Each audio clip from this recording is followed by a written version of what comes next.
Trigger warning. This podcast contains details from emotional abuse survivors.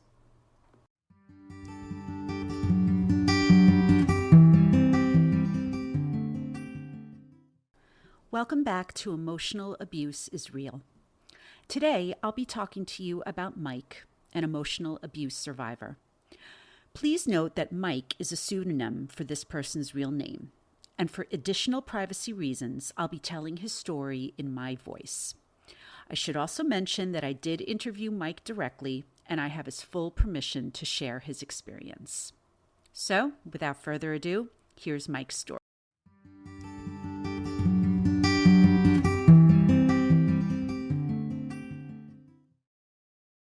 Young love can be a beautiful thing. Your whole lives are ahead of you, and the possibilities seem endless, right? But sometimes when you're in the throes of love and you're still barely out of college, it's easy to miss the signs that things aren't as rosy, or rather as healthy as they should be. Mike got engaged to the woman who would become his first wife not long after graduating from college. He was in his early 20s then, but even now, he admits that he should have paid better attention to a major red flag that he initially dismissed as wedding stress. From the time we got engaged to the time we got married, he told me, I pretty much slept on the couch. But the real signs of emotional abuse manifested in the way Mike's wife controlled their relationship and isolated Mike from his family and friends. He tells me that a recurring issue in their marriage was how she refused to attend family functions and get-togethers with his friends, instead encouraging him to go without her. It was when Mike came home that he suddenly became the villain, with his wife berating him for choosing his family and friends over her. Other red flags that emerged throughout Mike's 10-year marriage? Once his wife got pregnant, early on I might add, it was roughly the last time they shared a bed. Mike also told me that during this marriage, he, quote, pretty much lost every friend that he had.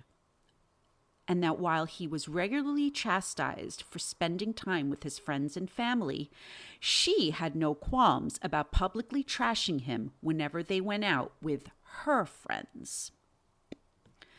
I was always the bad one, Mike tells me, reiterating that he slept on the couch for the majority of his decade-long marriage. When I asked why he remained with his wife for so long, his answer was hardly surprising. He stuck around for his son. The relationship finally reached rock bottom when, one night, Mike noticed his wife had checked her email on his laptop and was still logged on.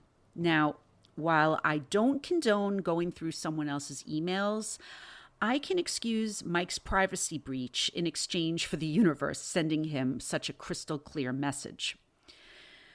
While reading his wife's emails, Mike discovered that she had not only been verbally attacking him with her friends via email, but she was also cheating on him with multiple partners.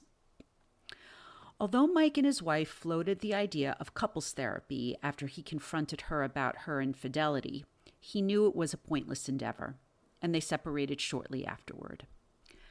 When Mike started dating again, he crossed paths with a young woman who, in his words, had a passion for mushrooms.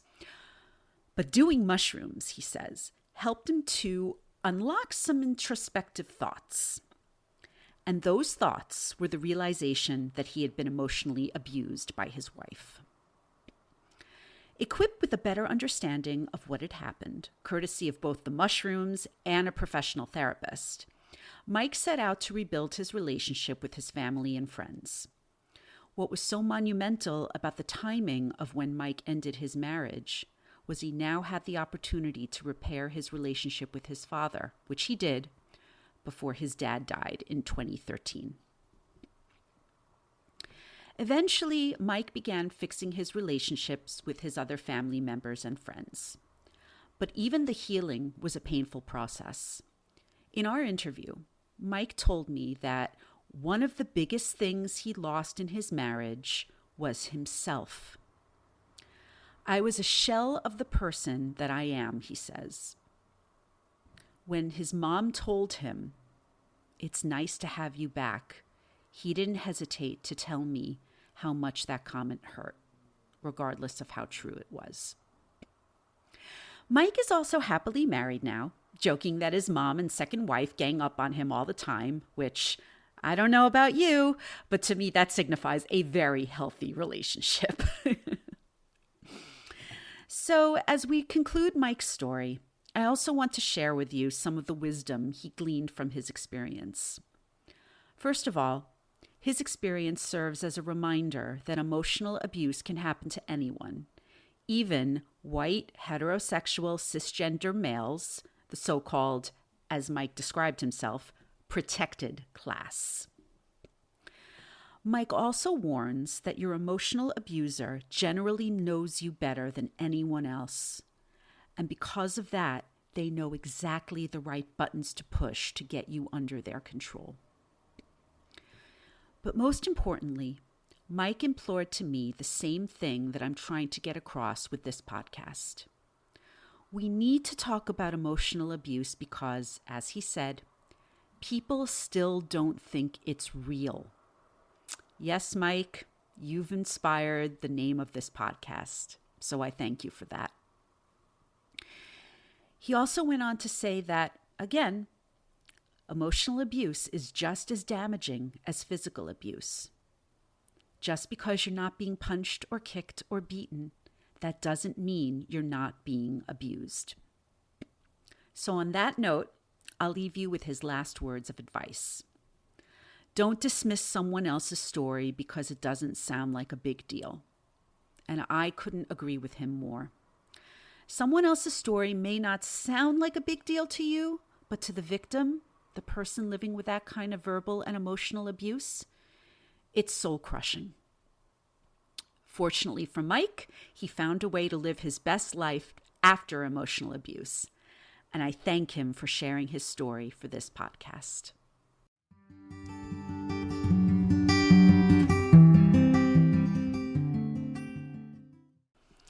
Thank you once again for listening to Emotional Abuse is Real.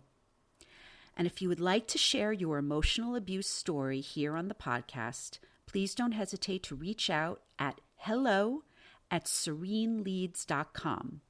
That's hello at SARENELEEDS.com. Or you can DM me through Instagram at Sarene Leads Writes, SARENELEEDSWRITES. Also, please be sure to like and subscribe to this podcast. Please note that this podcast should not be used as a substitute for professional mental health services. If you are a victim of emotional abuse and need help, please call or text the Suicide and Crisis Hotline at 988. Thanks so much for listening, and I'll see you next time.